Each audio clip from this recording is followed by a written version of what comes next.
Sunday everyone. At ipapakita ko na sa inyo, malamig pa rin pero may araw na sa labas. Papakita ko sa inyo, inumin ko muna ang kape ko. Balikan ko na lang yan. Dala ko na kayo sa may labas. So, papakita ko na sa inyo ang araw-araw ay bumubukas siya at mamumukadkad siya ng bukang-buka na. Ayan. Bukang-buka na. Doon sa ano ay kitang-kita siya. Idadala ko na kayo.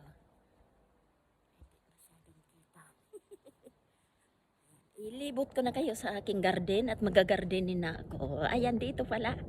Oh, ayan. Cherry blossom. Cherry yan. Tunay na cherry yan. So, ito na ang aking apple. Ayan. So, meron na silang mga dahon. Tapos, ito na ang aking grapes. May dahon-dahon na sila. Ano-ano na ang mga dahon nila. Oh. Ayan. Oh, madumi pa. So, magagardening pa si lola ko. Nyo. So, ito na ang figa.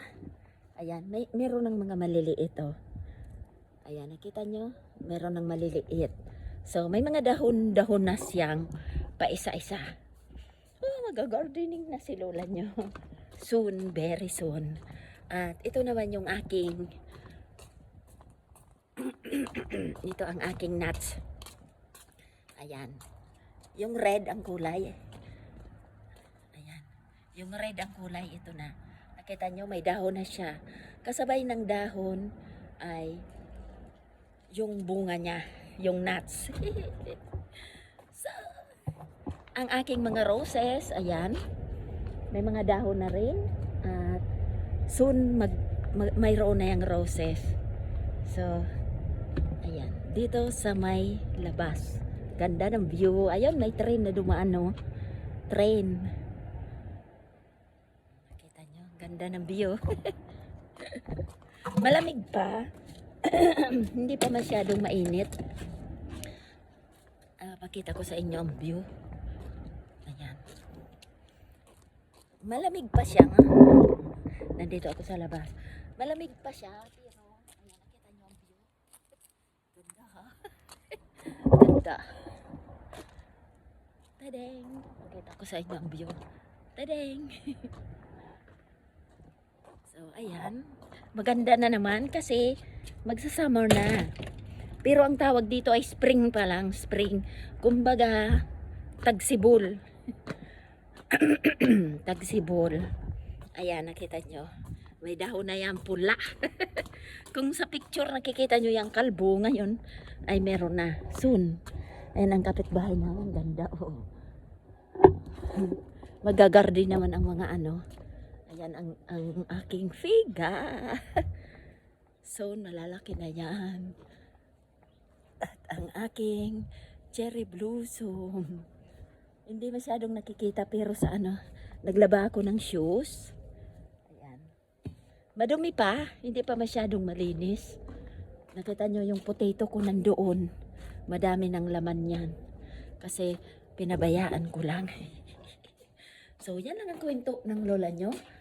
At, yung mga nagdudugong. Marami na siguro kayong dugong. Alam ko kung sino ang number 1 sa dugong.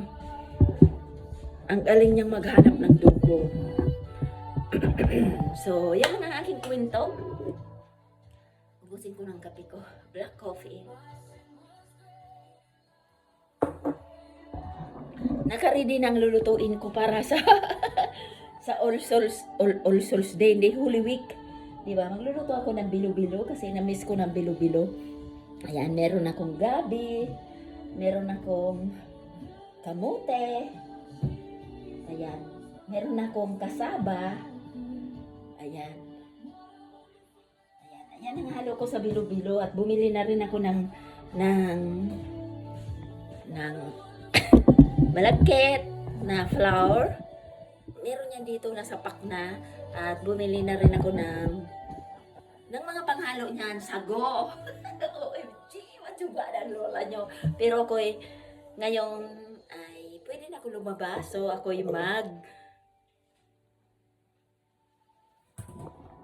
Pwede na akong lumabas o pwede na akong mag-exercise sa labas. Pakita ko sa inyo. Ayan. Hindi pa lang kasi ako nag-exercise kasi pag taglamig talaga, hindi ka pwedeng lumabas.